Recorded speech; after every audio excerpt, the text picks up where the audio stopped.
کے بعد جو ہے بنیادی طور پہ ذکر کی قسم لیکن اس کے اندر ندامت توبہ کا جذبہ پایا جاتا ہے، وہ استغفر اللہ، یہ 10 تسبیحاں سارے معتکف حضرات اور سارے ساتھی اپنی زندگی کی روٹین بنائیں کہ 1000 مرتبہ استغفر اللہ ہم نے ضرور پڑھنا ہے، اور استغفر اللہ یقین کریں 100 مرتبہ پڑھنے کے اندر 1 منٹ لگتا ہے، جو صحیح بھی آپ پڑھنا چاہیں 1 منٹ میں پڑھا جاتا ہے۔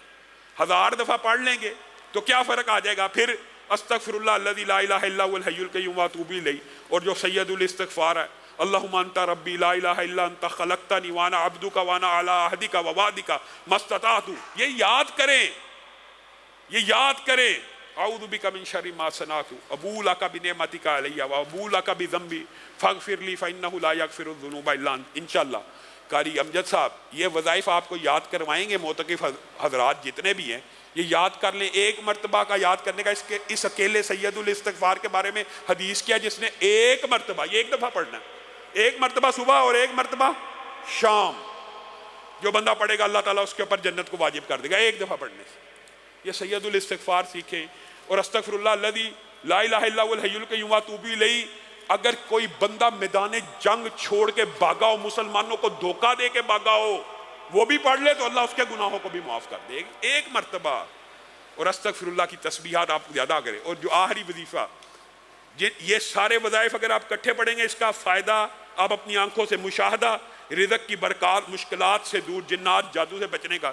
اور آخری وظیفہ جو میں بتانا چاہتا ہوں وہ ہے درود پاک۔ ان اللہ و ملائکتہ یصلون علی النبی، اللہ بھی اور فرشتے بھی اس عظیم الشان ہستی پہ درود بھیجتے ہیں۔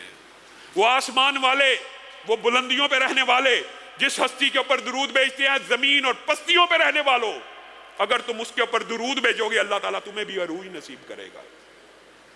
کتنا عروج؟ 1 مرتبہ بھیجو گے رب 10 مرتبہ رحمت کرے گا۔ تم نے 1 مرتبہ نبی کریم پہ درود بھیجا، رب 10 مرتبہ تمہارے اوپر درود بھیجے گا، رحمتیں نازل کرے گا۔ اور میرے بھائیو اس کی روٹین بھی ہونی تو زیادہ چاہیے، لیکن کم از کم 10 مرتبہ انسان کو یہ درود پاک صبح و شام پڑھنا چاہیے۔ وجہ رسول اللہ صلی اللہ علیہ وسلم، اور یہ فضائل کے اندر آپ نے کئی چیزیں نوٹ کی ہوں گی کہ کئی جو فضائل ہوتے ہیں نا وہ فرضی عبادات میں پورے ہو جاتے ہیں، پورے دن کے اندر جو انسان نمازیں پڑھ رہا ہوتا ہے، سنتے پڑھ رہا ہوتا ہے، اسی میں پورے ہو جاتے ہیں۔ جو بندہ 10 مرتبہ درود پاک پڑھتا ہے، رسول اللہ صلی اللہ علیہ وسلم کا اس کے ساتھ وعدہ ہے میں محمد صلی اللہ علیہ وسلم اس کے لیے شفاعت کروں گا، صرف 10 مرتبہ پڑھنے۔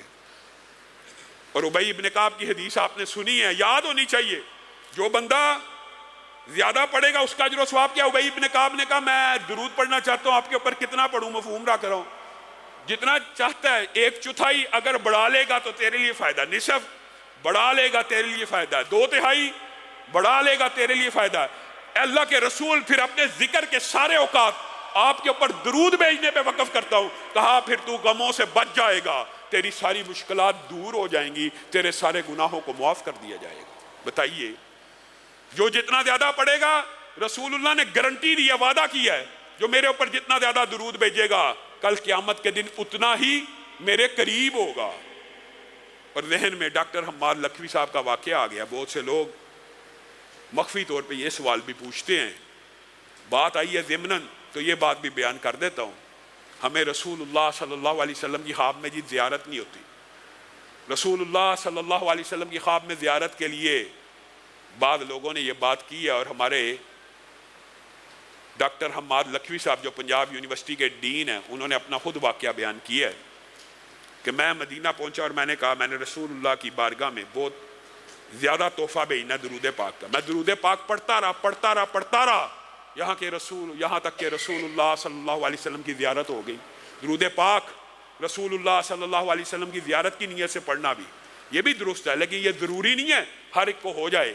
اور ان کو اللہ تعالیٰ نے یہ اعزاز بخشا کہ ڈاکٹر صاحب کہتے ہیں میں نے رسول اللہ صلی اللہ علیہ وسلم کو کہتے سنا کہ تیری دعوت کو ہم نے قبول کر لیا ہے۔ گویا رسول اللہ صلی اللہ علیہ وسلم کے اوپر درود بھیجنا بھی ایک مستقل عبادت ہے۔ آپ یہ شیڈول بنائیں، چیک لسٹ بنائیں کہ ہم نے یہ عبادات ان 10 دنوں میں معتکفین کے لیے خاص نہیں ہے، پوری عوام کے لیے، جو سن رہے ہیں، جو دیکھ رہے ہیں، ان 10 دنوں کو اس طرح یوٹیلائز کریں. اگر آپ اس طرح یوٹیلائز کریں گے تو اللہ رب العزت آپ کے اوپر رحمتوں کا نزول کرے گا. اور 2 اور چیزیں جو انسان کو، اور وہ چیزیں بڑی آسان ہیں اور وہ لمبی چوڑی نہیں ہے. رضیت باللہ ربا وبالاسلام دینا وبمحمد نبیا صلی اللہ علیہ وسلم. یہ 3 مرتبہ صبح اور 3 مرتبہ شام کو پڑھنے کی فضیلت کیا ہے؟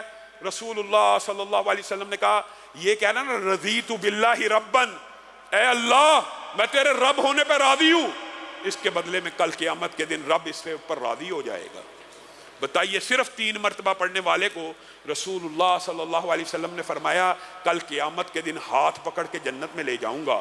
اور یہ وہ وظیفہ ہے جس کی قبر پہلی منزل ہے آسان ہو گئی، اگلی منزلیں آسان ہو گئی.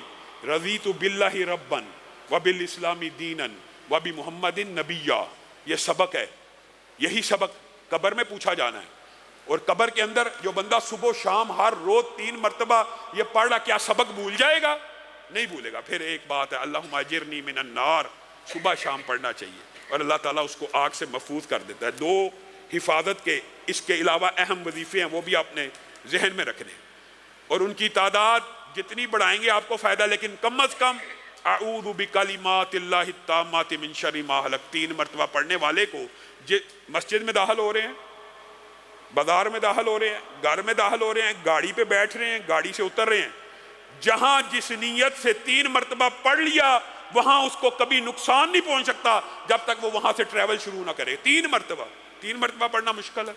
اسی طرح بسم اللہ الذی لا یضر مع اسمہ شیء فی الارض ولا فی السماء وہو السمیع العلیم. یہ انسان کو محفوظ کرنے والے حفاظت کے وظیفے ہیں. یہ جمی وظیفوں کو آپ نے اپنے شیڈول کے اندر، اسکیجول کے اندر لکھ لینا ہے. اللہ رب العزت جو کہا گیا، جو سنا گیا، اس کے اوپر عمل پیرا ہونے کی توفیق عنایت